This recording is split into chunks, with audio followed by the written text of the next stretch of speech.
Okay. Welcome, everyone. Thank you so much for joining. My name is Hannah Welsh, and I am one of the course directors for our flagship course at Terra.do called Climate Change Learning for Action, as most of you know. This is the keynote lecture for our Uriel's cohort of the Learning for Action course. So hello to our fellows and alumni from Learning for Action, and welcome to any members of the public joining us from outside the Terra.do community. Without further ado, it's my pleasure to welcome our guest speaker for today, Dr. Carla Peterman. Carla Peterman is the Executive Vice President of Corporate Affairs and Chief Sustainability Officer at Pacific Gas and Electric Company, or PG&E, one of the major utilities here in California. Before PG&E, Carla worked at Southern California Edison, another utility in California. And before that, she was a commissioner for the California Public Utilities Commission. Carla is a steadfast proponent of clean energy, and at the Public Utilities Commission, she led the adoption of the first utility energy storage mandate in the country, the approval of nearly $1 billion of utility investments in electric vehicle charging infrastructure, the adoption of utility energy efficiency goals and business plans, and the implementation of California's renewables portfolio standard. Really huge contributions to California's climate action leadership. Today, Carla is going to share about her experience working in clean energy regulatory policy more broadly, including some lessons that will hopefully be applicable for far beyond California and the United States. We are so happy to have you here with us today, Carla. Over to you. Great. Good morning, or good afternoon, or good evening, everyone, wherever the world may find you. I'll say on a personal note, I connected this last night on LinkedIn with a woman I went to business school with in England. It's our 20th anniversary of our business school program this weekend, and I hadn't talked to her in 20 years.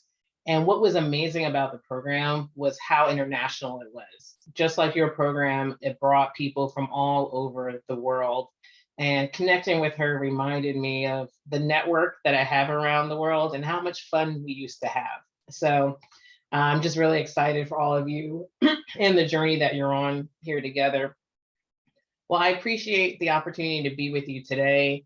As Hannah has shared, I've been fortunate to have quite a diverse career in energy. I've worked in private, public sector, academia, and I'll share a little bit of my personal motivations, but then also what I'm working on at PG&E and what I'm excited about now at PG&E. But I'm happy in the questions to talk about anything that I have worked on, because there's obviously kind of too much to cover in a 30, 40-minute period. But I'll really be focusing today on how we are institutionalizing new processes as we address climate change, and what that means from a business perspective for a company that's 117 years old. But first, on a personal note, I think one thing that's really been a theme through my career has been an interest in solving complicated problems and a commitment to interdisciplinarity. I have a 5-year-old who wants to be a scientist. So last year he told me, he said, I was born to solve hard problems, because we were doing like math problems in the car. And I was reflecting on that, being ready to talk to you today. And I said, hey, maybe he gets that from me. Sometimes it's like through your kids, you get some clarity around yourself and what you're about. For me, that desire really became crystallized in high school. I have an older brother, and he gave me 2 gifts. He gave, for Christmas one year, he was home from college, I was 16, and he gave me a book by Aldo Leopold called Sand County Almanac. Very older book. He's a conservationist, and it's vignettes about conservation in the Midwest in the US. And what I was struck by reading that book, he talks about how the unintended consequences sometimes of removing, say, a certain species from the environment, and how that can disrupt the ecosystem and the balance. And that idea that things need to be in balance, that everything has a cause and effect, has been, very much a theme through how I have regulated as a utility regulator, how as I think about things as a utility executive, really trying to think through the first, the second, and the third consequences of actions. The second thing he did was he shared a term paper he wrote at the time with me on Love Canal in New York.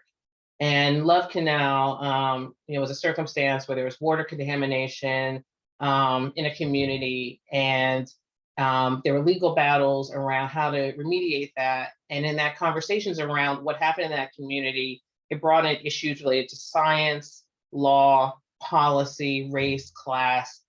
And that, really fascinated me about the intersection of science and policy and humanity and equity. And so again, that has been something that's been just something I'm really passionate about, and I get to do in my work today. I went into college expecting to be an environmental attorney based on that interest in that early education, but I ended up taking a class on energy systems and economics and got pretty fascinated with the idea of stopping problems before they become problems. I think as an environmental attorney, the ones I were exposed to, they had to deal with things after the fact. Here's a power plant in a community that's causing harm. Here's a environmental action that we have to address. And I thought it'd be kind of cool to work on upfront about getting the right infrastructure in place in communities before you'd have to get to that point. And so that led me to an increasing focus on energy and energy infrastructure.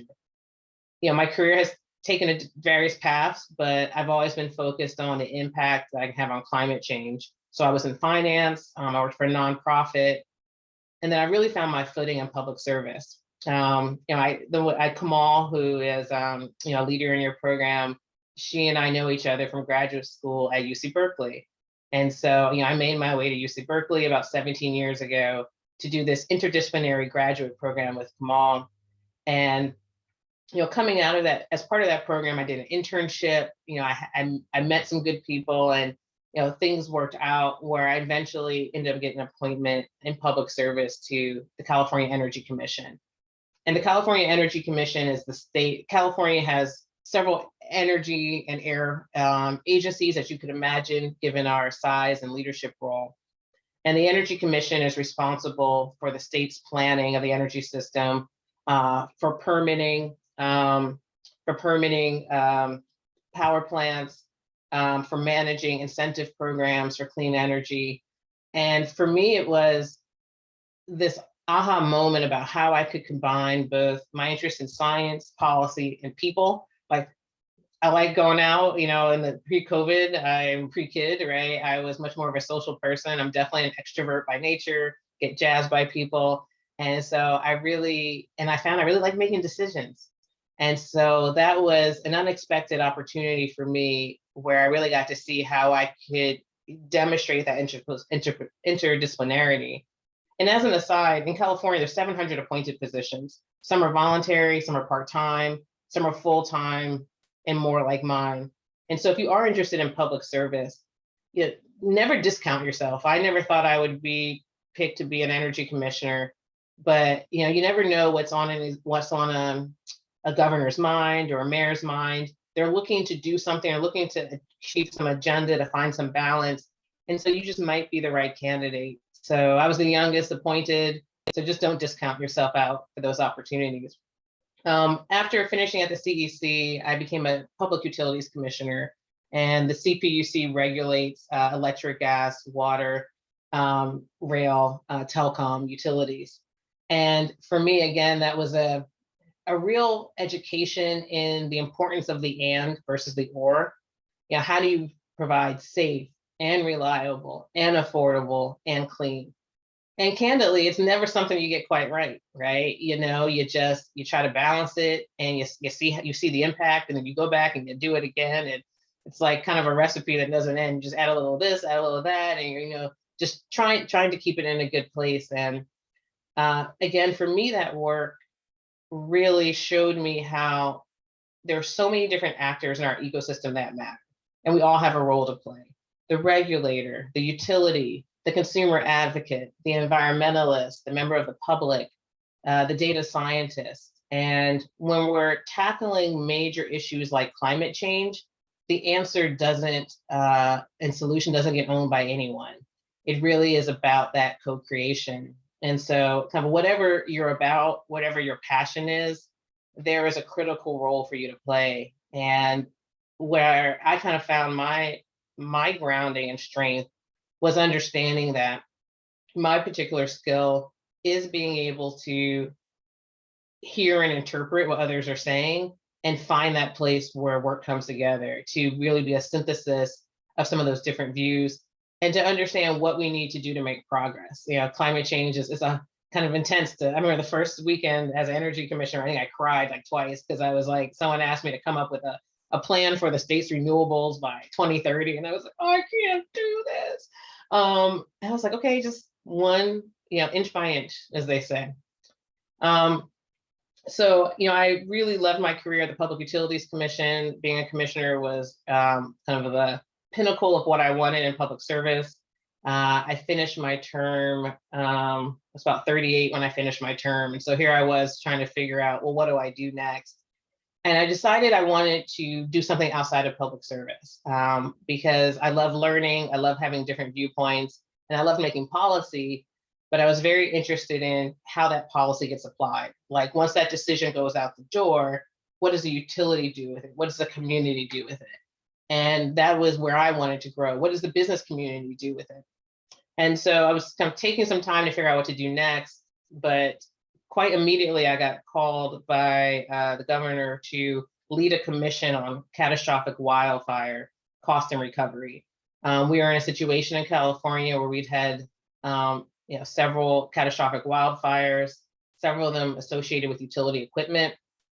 Utilities are responsible for about 10% of the fires in California, but they end up being some of the most destructive, not surprisingly, given that when you think about what can ignite a fire in some of our high fire threat areas, heavily forested areas, it's the electric lines that are crossing thousands of miles to serve customers in remote areas. And so the state was grappling with what is the right regulatory and economic regime and legal regime to deal with how to recover these costs from these catastrophic fires, to make communities whole, but to allow the essential service to continue.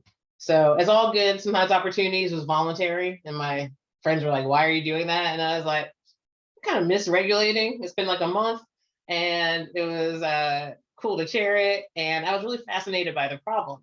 And so in the course of doing that work, it was like a 6-month volunteer thing I did while at the same time doing some consulting. I really started thinking a lot about the utility space. And when I was kind of looking for a new job, I told the headhunters, anything but a California utility. I've just been working with California utilities for too long. I've been in and out. I've seen too much. I don't want to do it. So of course, you never say never, right? Because that's when something comes your way where it's an offer you can't refuse. And so because I've been working on wildfire, I really was grappling with the fact that I think California utilities are at ground zero in the business community of climate change, both in impacting it, responding to it, causing it and having to respond to it and leading. And I thought if California can't figure out how to manage with wildfires, about how to address this significant climate risk and still provide essential services, then what does that mean for other states, other countries that are not as far along in their clean energy journey? And so an opportunity came up for me at Southern California Edison, which is the utility, second biggest utility in California, electric utility, to lead the regulatory and strategy team. And so I joined that company. Was there for about 1.5 years when I got another opportunity that, again, I felt called for at Pacific Gas and Electric. Those who are not familiar, PG&E is the largest electric and gas combined utility in California. It's one of the largest utilities in the country, around 117 years. We have had our highs and we have had our lows. We have historically been a leader on clean energy. Just right now, for example, 93% of our generation comes from carbon-free sources. We have been the first in many a thing.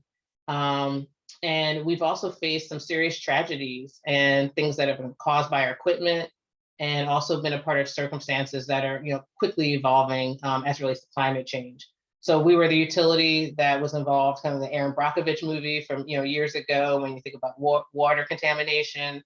About around 2008, we had a major pipeline explosion, the San Bruno pipeline explosion, where there are casualties associated with that. Coming out of that, I would say we are the safest gas utility in the country, the most advanced in terms of the work that we have done coming out of that. And then in the last several years, we have had several catastrophic wildfires. Probably the most notable was a Camp Fire in 2018, where there were 84 casualties. And that was associated with one of our pieces of equipment sparking a fire. And I came to PG&E because I knew the people, they're hardworking people. I could see the threat. And I said, here's an opportunity to be a part of change, to be a part of a team that is focused on improving the operations of the company, improving our culture, but understanding too that even as we do that, even as we become a first tier utility, we are facing a threat that we can't handle alone. Like, we are on the front lines of dealing with climate change. And I can get a little bit into that. But again, 16 million people, northern and central California. Just one other thing about our kind of context. So I joined PG&E about 11 months ago. June 1st was my start date. We have a new CEO who joined about a year and a half ago, Patty Poppy, who's wonderful. But she really came with a mindset that we have to be the utility that our customers need. And we have a revised purpose statement, which is to deliver for our hometowns, serve our planet, and lead with love. And we talk about love, and people are like, when you go out there, when I first started talking to consumer advocates about, I love you, they were like, I've known you, Carla, for a long time. How can you love us? You're a corporation, right? And I'm like, no, we are PG&E. I am PG&E. And when I say I love you, that means I'm going to show up every day. I'm going to meet my commitments. I'm going to acknowledge when I haven't met them. And we're going to work together, that I'm in this with you for the long haul. And it is changing. I mean, it's like, I'll just say, for those of you thinking about how do you go into business and you're environmentalists and care about the world, and can you actually go work for big bad companies? Companies are us. It's it. There's nothing. This is it, right? And so it has been, take a little look at our journey. You can find some things about our CEO talking about love, but it is the posture in which we're going into our communities, and really a place where I'm also Chief Sustainability Officer, I should say. So what I loved about this role is the opportunity to think about how we heal the planet. I mean, we're going to be coming out with some public-facing carbon goals in the future. And when we think about 2050, it's heal the planet, being nature positive, carbon positive. Like, what would that be like to be us? And for people to say, you are leaving the environment better than you found it. So let me just say a little bit about our climate change journey. Again, we are, really on the front lines here. Our service area, last year, 100% of it was in drought. Various levels, but much of it extreme drought. We actually own the largest investor-owned utility hydroelectric system. Our watershed supply for that hydroelectric system last year was under 50% of normal. That just gives you a sense of how right now we are in a situation where we are having to change the content of our energy. And what has been clean, some of that we are seeing decreasing availability. As I mentioned, wildfire is a serious threat for us. To put in perspective how quickly this threat has grown, 10 years ago, 15% of our service area was considered high fire threat. Now it's over 50%. So 50% of the miles that we serve are considered in high fire threat areas, and that will continue to increase. What that means is we serve the most wooded forested areas in California. Over like half of our forests are federally owned lands. Much more, there's also state lands. And so we are interacting with this terrain. And the relationship between trees and wires has been fine for a century. It is no longer. We have 8 million trees that are in strike distance of an electric wire. We spend over about 1.3 billion a year doing vegetation management, trimming trees, removing dead and dying trees. We have technology that is so sophisticated that we could tell you the diameter, the growth rate, the type of every tree in our service area. I mean, that is the level of understanding of the environment that we need to have to manage our system. We, talking about there's a climate threat, and I'll get back to that in a second, but just where we are on our clean energy journey. 93% of our power is carbon free. 1 in 5 rooftop solar systems are in our service area. 1 in 5 electric vehicles are in our service area. We have aggressive energy efficiency programs. We have a significant amount of energy storage, some of the largest facilities in the world. We are on our track to help California meet its carbon neutrality goal. California has a carbon neutrality goal, 2045. And one of the things I love about what I get to do is actually say, how do you actually build out a system that meets those targets, but is also safe and reliable and affordable? And candidly, we're still figuring it out, right? I mean, when you look at the solution set, there are technologies that our industry is going to be relying on that have not yet met their commercial maturity. So the next 10 years are going to be absolutely critical as we think about how do we stay on target for those climate change goals. Just one other thing for context too is that we also see demand for our services increasing. When you think about how you decarbonize an economy, it's transitioning transportation fuels to electric and other resources, other end uses that are gas being transitioned to electric. And so we're seeing the demand grow for our product. At the same time, we have to change the composition of it to be cleaner. And at the same time, we have to deliver it in a different way. So those are all the kind of things that we are dealing with. And so structurally, one of the things that I think really happened that's been cool in California policy, which is probably less talked about, is in 2018, the Public Utilities Commission, which regulates electric and gas utilities, put out some decisions in part of a climate adaptation rulemaking, where they said, utilities, we want you to be thinking about incorporating climate, we want you to be incorporating climate risk into your energy system planning, right? Going forward, this is not going away. How do we do this? And so we were all directed to do climate vulnerability studies and to incorporate this work into our risk assessment process, which informs the investments that we make. So PG&E's climate resilience team is conducting our first enterprise-wide climate vulnerability assessment. And it'll ensure a comprehensive view of our physical climate risk, including heat waves, wildfires, flooding, subsidence, cascading events like landslides can amount from wildfire. Our initial findings are not surprising, that we're going to see an increase in heat, an increase in both drought and floods, an increase in wildfires, but it does vary across the region. And so that's been really insightful for us to think about how do we plan for different parts of our service area. And I think it's notable that our climate resilience team, so I have corporate affairs, which is all government relations, our local engagement, our foundation, and the sustainability team. The climate resilience team also used to be under me, but we've moved it to be a part of the engineering function. So that even though they were always working closely together, it really speaks to the fact of embedding your climate science and your climate team with the planners who are designing the system up front. So what's been really great about having this work is it's forcing the upfront integration of issues related to climate and system design. Our processes used to be where you'd focus on a particular need, where I need to build an asset for reliability. And then you'd consider adjacent needs at the end, like we need capacity on the system.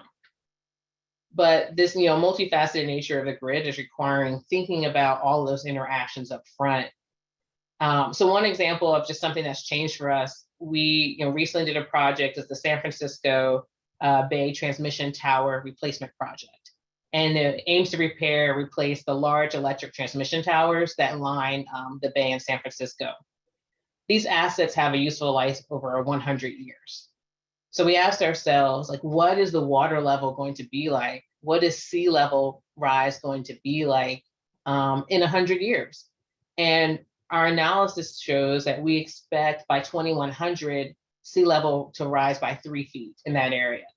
So what we've done is raise the foundations of the towers now so that they will be able to weather what we see, what we predict the climate change impacts to be in 2100.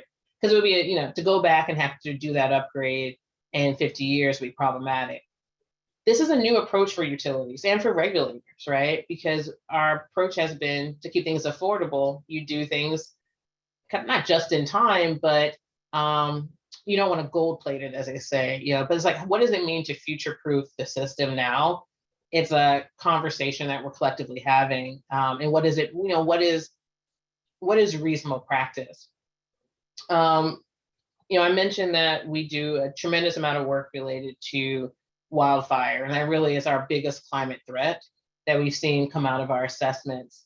And we've been investing in all different types of technologies related to wildfire to get situational awareness, grid hardening, but we are really focused on taking big, bold action that just changes how we deliver power. So one of the initiatives we committed to last year is undergrounding 10,000 miles of electric wire in high fire threat areas. That's a little under half of what we have in high fire threat areas. And if we're undergrounding, it is a more expensive proposition in the near term, but over the course of the project life, we do see it being cost effective because it will allow us to reduce the significant amount of vegetation management that we do annually. And when I talk about pruning or trimming 1 million trees, you have to keep coming back and doing that. And as the high fire threat territory grows, it just becomes a continual problem. And you're always dealing with that needle in the haystack. What is that one branch or that one tree, which faced with dangerous wind conditions, extreme heat, creates that spark that can lead to catastrophic fire. So this 10,000 mile initiative we've committed to, that's halfway around the world. I mean, that's how long that is in terms of mileage. A project of that size has not been done before, but we're excited to take it on. We've been doing undergrounding work in some of the communities where we've had fires. And so we've been able to see the opportunities for technology progress, the opportunity for cost declines. And so we're focusing on, if we do this at scale, how can you lower those costs and bury the lines in communities? So I expect that there will be power lines, but we want to deliver power with less. Another way in which we're changing how we deliver energy is there are some communities where you just don't want lines at all. And so we are also investing in microgrids, particularly looking at the opportunity for remote grids. So we're one of the first utilities in North America to stand up a standalone power system as a permanent solution. We've got a system that we commissioned last year, the Briceburg system. It uses solar with battery energy storage and backup propane generation. At this point, when we think about where the progress is to be made on microgrids, it's both on how do you do it in a way with zero low carbon resources, and then how do you reduce the cost over time. So in addition to the technology things that we're doing, what I wanted to just focus on with you here at the end is the community partnerships that we're doing as well. And again, it's about kind of co-creating this work with others. So one thing about the Public Utilities Commission direction to the utilities around doing climate assessments is that we really needed to understand the community impact and make sure that vulnerable communities are able to respond.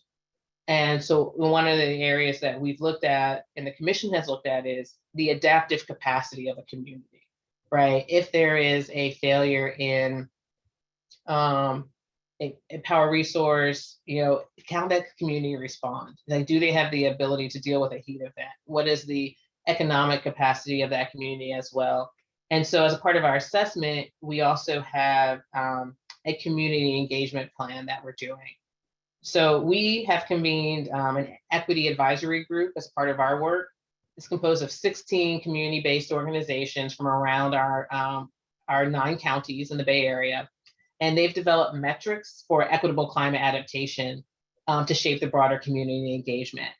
And when we have our plan finalized, and we're required to submit our plan in 2024, we will be working directly with the community for them to understand the risks that we're seeing in their local community. And just on that vulnerability part too, it's engaging with community groups that represent folks with disabilities, also with non-English speakers, with tribal communities, really reflecting the diversity of communities, especially those that already face a high pollution burden. So, one of the other ways in which we've been engaging is on the charitable front and the community front. We have a climate resilience grant program where we're providing grants to different community groups to support local resilience.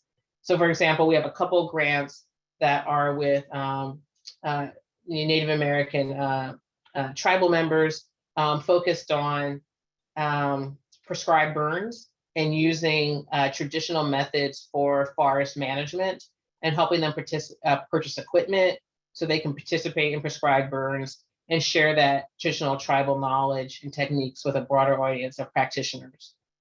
We also have several grants that are going to local cities to create things like cooling centers, places where the unhoused can come and be trained how to manage those centers, and providing spaces for when there is a wildfire and the air quality is not good, or when there's an extreme heat event, or sometimes we have to shut off the power when the weather conditions are extreme, having places for community members to go. So this is just kind of a quick flyover of some of the activities that we're involved in. But I think what I've noticed the evolution in my career is that when I first started working on these issues, I was very much focused on climate mitigation, on what are the clean energy technologies that we can be bringing to avoid putting carbon to the atmosphere. We have made tremendous success in the electric space and the gas space as well in those areas. And we're continuing to work on technologies, but I'm also spending more of my career now thinking about climate adaptation and how we have to evolve our system and our practices to deal with this growing threat. So with that, thank you for your time and happy to answer any questions you have. Thank you so much, Carla. That was great. Really awesome whirlwind story of your experience. And I, for one, am impressed by the scope of activities that PG&E is taking on. I didn't realize they were looking into all of that. So really good to hear. Okay, I'm going to check out the Q&A we've got going here. A bunch of questions started flowing in. So let me get a good one to start with.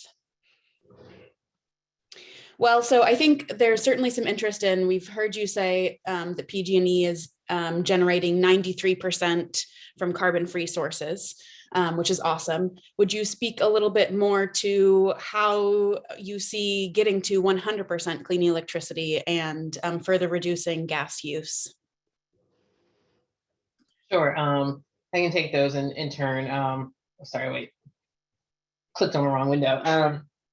So it's going to be a combination of things. So it's really, so our state has a integrated resource planning where in order to meet the state goals, each utility has a certain target we have to do from a GHG target perspective. So for us, it's a combination of further procurement of solar and wind, which we've been doing, but really more energy storage to help use some of that intermittent energy.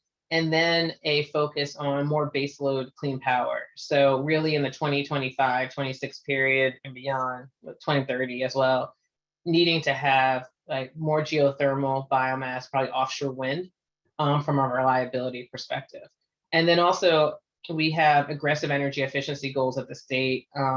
And so even though we are expecting load growth, having some of that be muted with energy efficiency as well. From our system, so we have a few natural gas plants that we own, and we also have some natural gas plants that we contract with. But the expectation is that those are just going to run less over time as we have more storage come onto the system. As I mentioned, we run a natural gas utility, and so I think that makes us really uniquely placed as well to think about how do you make how do you decarbonize the natural gas system in a way that is orderly, responsible, affordable, and it's hard, right? But we are able to see how you can think about electrification and help to use less gas over time. So on the natural gas system side, a couple different strategies. I mean, one is decarbonizing fuel. So we have a 15%, there was a recent decision to require that 15% of our natural gas supply comes from renewable natural gas by 2030. So we're working on that. That is challenging, right? The supplies are challenging, the feedstocks are challenging, so that will be a stretch, but we're working on that. And I think it's just to our core customers. Then we're also doing work on hydrogen. We are doing some testing on the ability to use hydrogen in our gas plants themselves, and also the feasibility of hydrogen to meet gas needs. And then electrification as well. And one of the things that we have been supportive of code changes and policies to make new buildings all electric. What is more challenging, obviously, is the retrofit.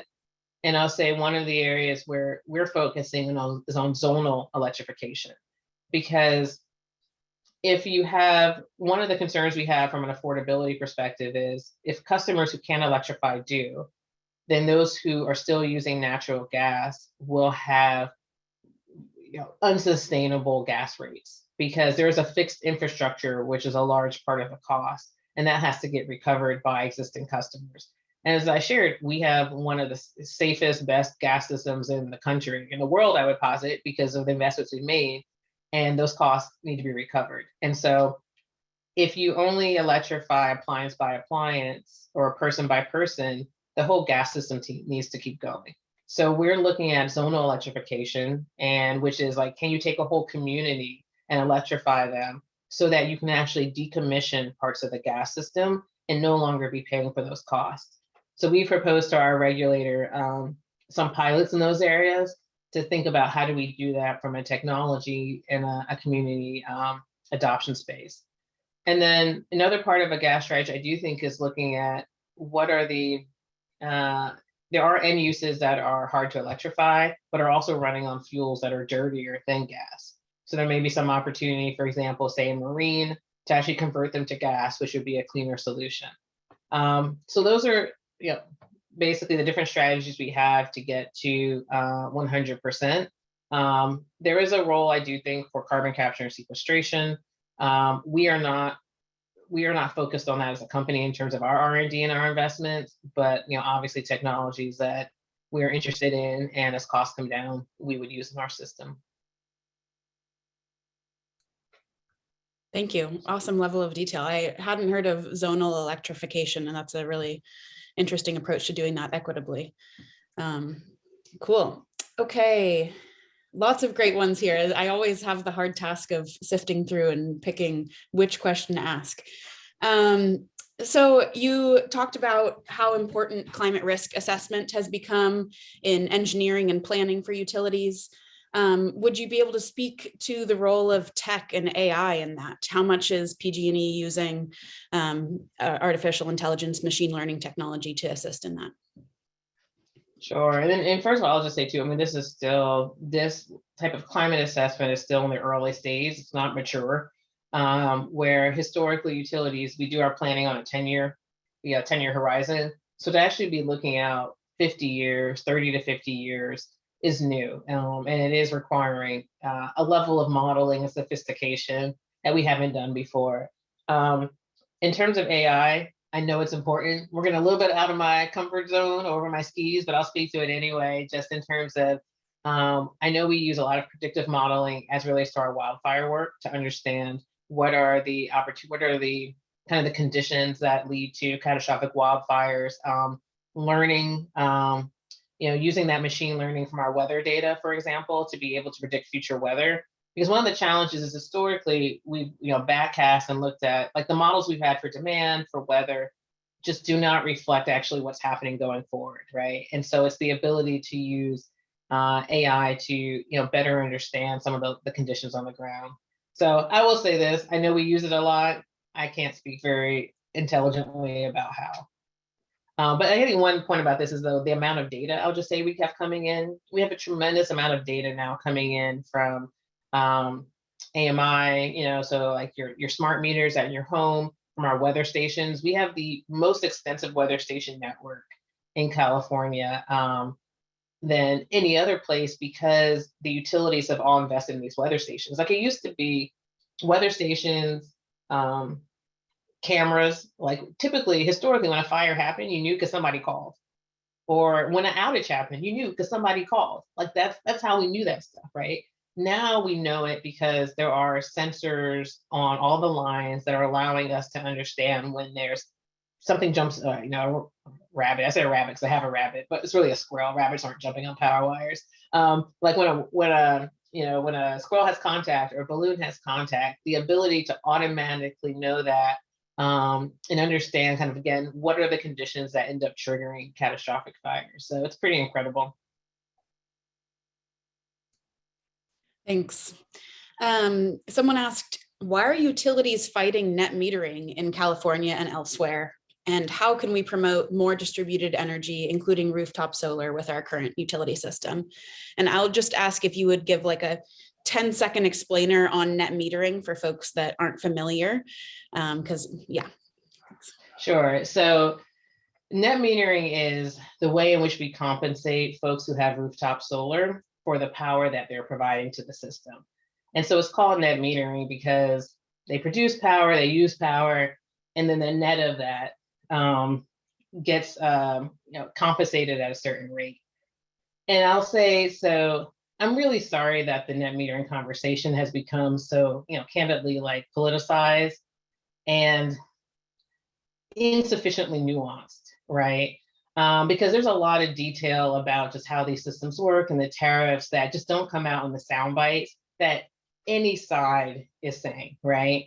And I'll start with saying too that we have a lot of collaborative initiatives with the solar industry. For example, working on virtual power plants, thinking about how do we bring solar plus storage into our communities that are experiencing wildfires.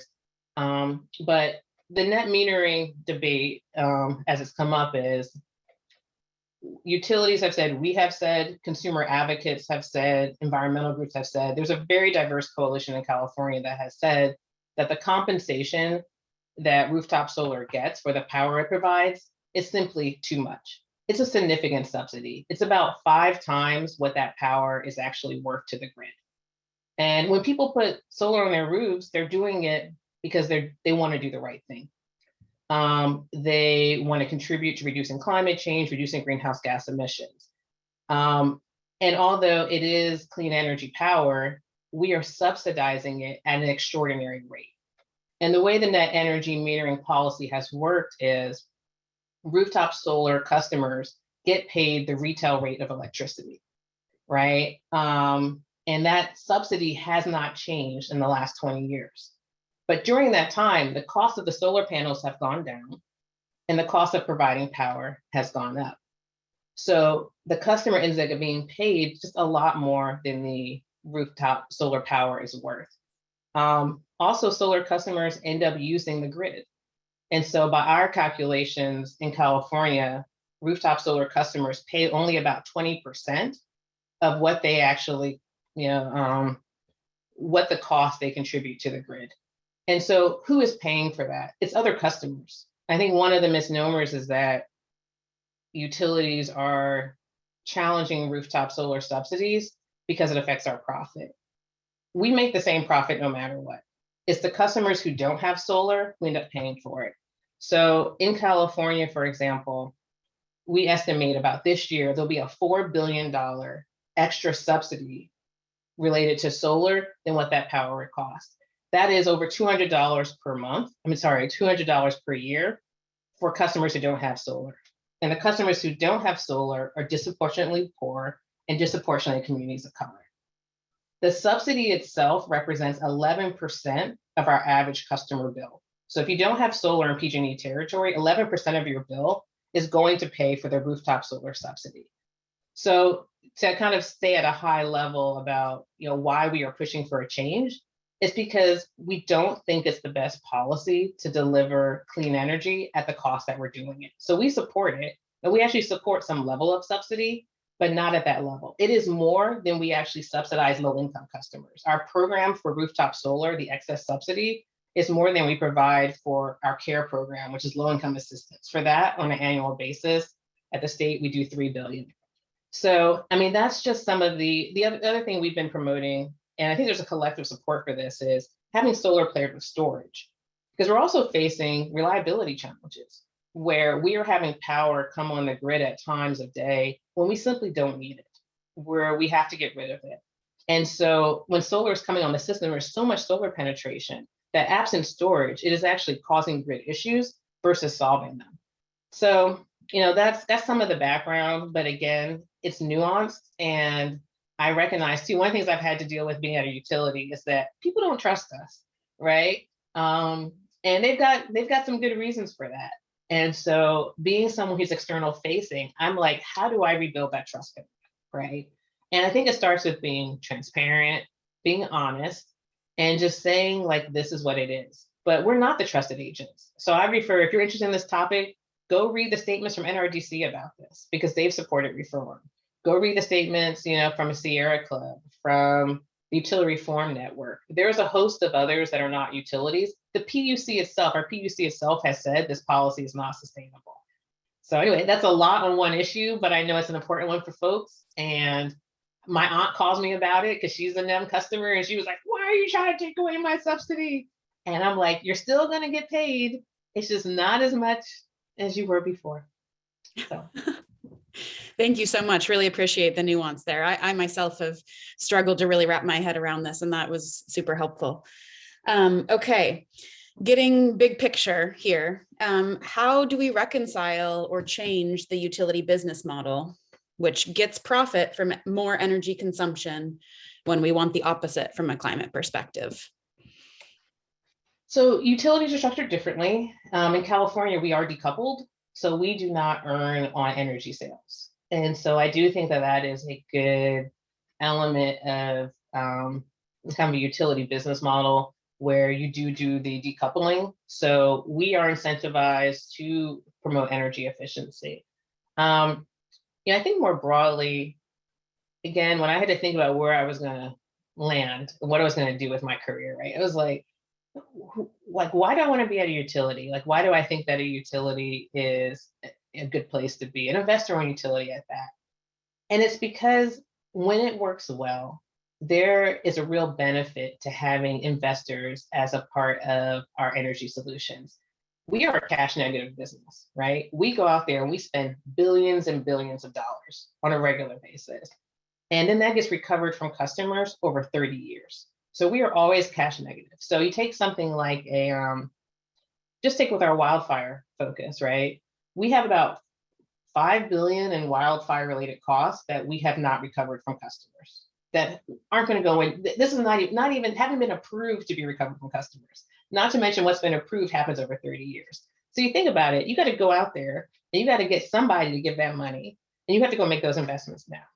And they want a return for that, just like your bank wants a return when they loan you money, right? And that is what, when we talk about return on equity and the profit, that's what it is. It is the compensation to an investor for giving us money that gets paid back over a longer time. Now, the ability we're at this time where we have to make such massive investments in the energy system. We need to mobilize as much capital as possible. So I think the investor utility model, when it is working well, the ability to go out there and mobilize that funding from private investors is a really important tool. It is something that, candidly, the taxpayer system has not always been in a place to do, right? And having that opportunity, that market opportunity, I think is really valuable. Now, there's a part of that, we owe a lot of things to customers and policymakers in return. We have to guarantee that the system is safe, that it is reliable, that it is where our investments are prudent. And that's where regulators come in. California has a pretty robust public process for review of utility investment. We go in for rate cases every 4 years where we say, this is the plan we have, this is what we're going to spend. What we spend is scrutinized and reviewed, is approved by the commission, There are numerous public meetings where we talk about those investments. And so I think it's actually quite a transparent process, especially when you're trying to do things over a really large scale. So, but the question was like, how do you evolve the utility model? I do think there's a conversation we need to be having now about what utility capital is good to fund and what it's not necessarily intended to fund. About $1 billion of, it's about, there's a significant part of our bill that is related to public purpose programs. So on our bill, we are funding low-income assistance, we're funding energy efficiency, we're funding, I said, vegetation management. You think about something like healthcare. Healthcare isn't funded, healthcare is funded through a lot of it through taxpayer money, or like Medicare, right? Through taxpayer money. The equivalent to Medicare and energy, we fund through the electric bill. There's an ongoing conversation is that what we should be putting in our electric bill? Because our electric bill goes up as all these good things to fund get funded through electric bills. That raises the price. It makes it harder for people to electrify. So we're having an active conversation about California. Are some of those things, should they be taken off the bill? And should they be paid through taxpayer money?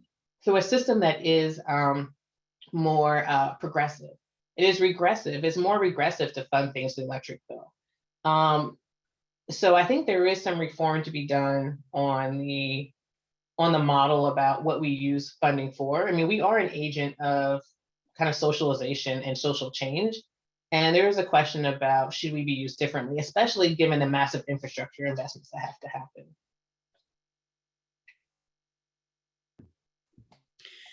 Yes, thank you. Okay, so I want to point out Greg's comment in the chat, which was speaking to how other states' experience with rooftop solar in particular is different from California. And of course, in general, utilities in other states and areas are different from California. And we know that you have the most experience in California, but I'm wondering if you could share any thoughts, insights for other utilities and other less liberal states, how you see them picking up from PG&E's example.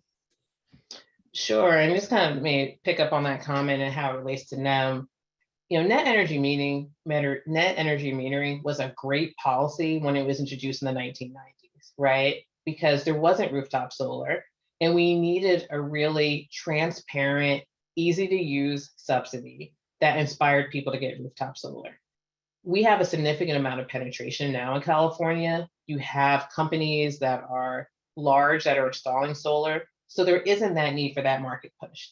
In some communities, that still may remain. And I think one of the things I wrestle with as a policymaker, right, is understanding when a policy has reached its maturity and it's time to do something else. Because things change. There's very few things in our lives that we don't allow to change after 10 or 20 years. But the thing about policy, it kind of never goes away. We end up just kind of building upon it. And so if I had a dream, I'd go through all of our policies and clean out house and go like, okay, what doesn't make sense anymore, right? So NEM is a good thing if you're in a community that doesn't have this, right? Because it's easy for customers to understand. And what we needed from customers initially is different. We've got a really sophisticated group of solar customers in California who have said, how can I help, right? And we're saying how you can help is putting in storage, about providing services to the grid. I mean, that is the next evolution. And so I think what other states, one of the things that I've loved about California is our commitment to the end, the policy commitment, which is we will try all things to help us on the pathway to reduce dangerous climate change. And you just have to have that will, and you have to start. And what I like being about a utility is like utilities answer the call, right? I mean, when I started working on energy storage, this is 2014, I led the proposal to adopt the first utility mandates on energy storage. And people said, it's just not going to be possible. Like, I had someone from a utility say, I fell out of a chair. I didn't believe we could get to those targets. Because at the time, we were proposing to double the amount of energy storage worldwide with our California mandate. Well, the California utilities have surpassed it years early, right? And I saw it like a year after the proposal came out. I saw someone from the storage community on a panel with someone from a utility, and they were talking, they were working things out. And I was like, they are going to figure this out, right? And now that I'm at a utility, people will say, why does like the government, like, why does the government always think we can figure this stuff out? And I was like, because we do, right? And so I do believe in the power of a strong policy signal. I believe in that as giving direction to our business community. Business communities have said, just tell us what you need us to do. Don't change the goalpost, but tell us what to do. We will engineer it, figure it out. And so I think that combination has really been successful for California, which is what the model I would like to see elsewhere. Awesome. Okay, we have 2 minutes left, and I'm going to dare to ask one more question. We have, of course, a global audience here at Terra.do. And so I want to ask you to step back even to your younger high school, college self of getting involved in environmental activism, and just share more broadly your advice for folks that are just beginning this journey of getting involved in climate action, what your important advice would be for them. Sure. And I'll first provide something really quickly in the chat and say, we do want a lot of solar. We're investing a lot of solar, but bigger projects, it's about balance. We're going to need a diversity of resources. Solar has certain attributes, but it doesn't have all the attributes that we need. And so that's just the place that we're in. So my advice would be this, like, there is so much to do in this space that you can have an impact. It's never too late. And no one's got the answers figured out. We're just every day I'm kind of like winging it at times. You learn what you know, but you stay focused. And so don't underestimate the contribution that you can have. Like, we need all minds, and don't stay in your lane. That's my other piece of advice. You might have been trained as a this or that, but you got a brain, just use it. All ideas are welcomed. Some of the things I have seen succeed, when they first came up, I was thinking, oh yeah, there's no way that's going to happen. And it does, right? Like, you just never know what is cooking somewhere else, that your idea, when it combines with that idea, can create real change. And the issue is urgent. This isn't like a nice thing to have. This is a we gotta have. Like, climate change is directly affecting, I think, every aspect of our lives. And so I'm just really excited for the journey that you all are on and the contributions that you're making. And looking forward to working with you in the days and years to come. Thank you so much, Carla. This was a really great talk. Thank you all for joining. I'm going to end the recording there. Take care.